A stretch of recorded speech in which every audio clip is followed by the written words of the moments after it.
In Hawaii, life is all about the land, known as the Āina. In the 3 months since deadly wildfires tore through Maui, the focus has been cleaning up and restoring what once was, removing toxic debris from the ground and the air, toxic debris that has sparked major concern on the island. ABC's Will Carr got an exclusive look at the cleanup effort. He takes us with him on a network-wide reporting initiative, Maui 808.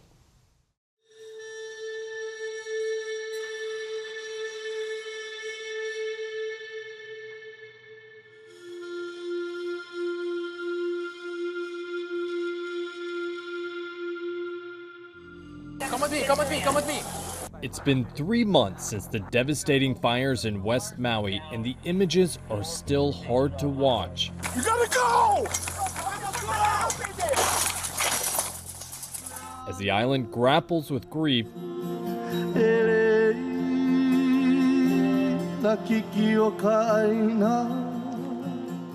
locals weave 2 miles of leis together in a ceremony representing protection of the Āina, the land, while the debris cleanup is getting underway. This was days after the fire, and this is Lahaina now. The Environmental Protection Agency responsible for phase 1 of the cleanup, removing hazardous material. We are also, in addition, as requested by the county, applying a soil stabilizer. Overall, it prevents the ash from moving away from the areas where it burned and becoming airborne or running off into the street and into the stormwater drains. And the Army Corps of Engineers now moving in for phase 2 to remove the debris, allowing ABC News a first look as they assess the hazards on each property. We need to understand that this is not just a normal job site, that the pain and loss that has occurred here is something that we always have to remain respectful of. Every morning, they start with the Na Au Makua, an ancestral prayer, as local residents and mainlanders prepare for a day filled with ho'ohana, work filled with purpose. Then a briefing before they head into the burn zone. Historic Front Street, one of the most popular parts of Lahaina, still deemed unsafe. Residents and business owners unable to return to see what's left. 3 months after the fire, arborists say that the historic banyan tree here on Front Street is in a state of coma. The green growth, though, they say, that is a sign of healing, very much symbolic with where the recovery is at this point for this community. The U.S. Army Corps of Engineers working 7 days a week to clear out the debris. So there's still a lot of dangers here. We've got unstable trees, we've got unstable walls, we've got hazardous materials that are still on the sites, but they will be allowed back just as soon as it's made safe. And the federal government doing something it's never done before in a disaster area, hiring cultural monitors. We just got to work together as one to identify what's important for the future generations tomorrow. Not just come in and clean the place and, the job is done. I think there's more to it. This week in Kula, 35 miles west of Lahaina, the Army Corps of Engineers clearing out debris on the first public property as its owner looks on. The State Department of Health announcing last month unvalidated preliminary data found high levels of lead and cobalt and extremely high levels of arsenic here, where 19 homes burned. We believe these samples results may be generalizable to the materials that were burned in Lahaina. People should continue to assume that ash is very hazardous and to take the necessary precautions. While EPA testing in late August shows the air quality in Lahaina is safe, the Department of Health still urging caution, saying cleanup activities could cause hazardous dust and ash to become airborne, and people can take precautions like wearing PPE and washing hands frequently.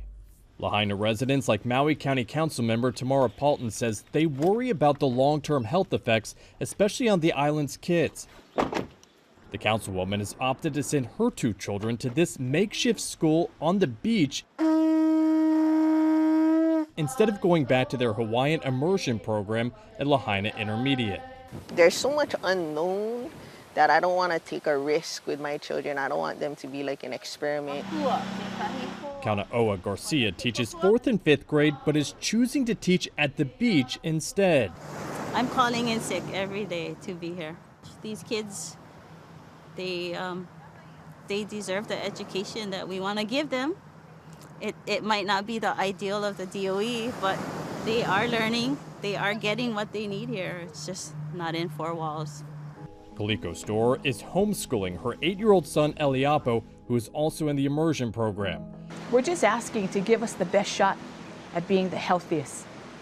Give us the best shot to build this next generation.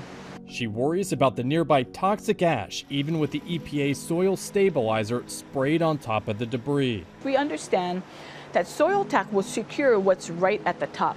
But if someone goes to sift through that, there goes the soil tack, right? So you still have that toxic ash still has that opportunity to catch wind and to make its way into the neighborhoods. One environmental expert says their concerns are valid. The fear is that material can be transported through the air to the school property.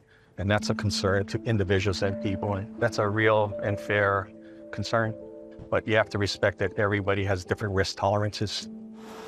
Samantha Kava'akoa deciding to let her son Kaikane return to his elementary school. I live a 5-minute walk from the schools. What's the difference if I keep him home, or what's the difference if he goes up the hill 5 minutes, you know? I'd rather him be in school where he's learning with his peers, with his teachers, getting back to some type of regular schedule. She's one of many worrying about the fire's long-term health effects. You're not far from the burns. I know, and like today, where's the wind blowing? Straight up. Yeah.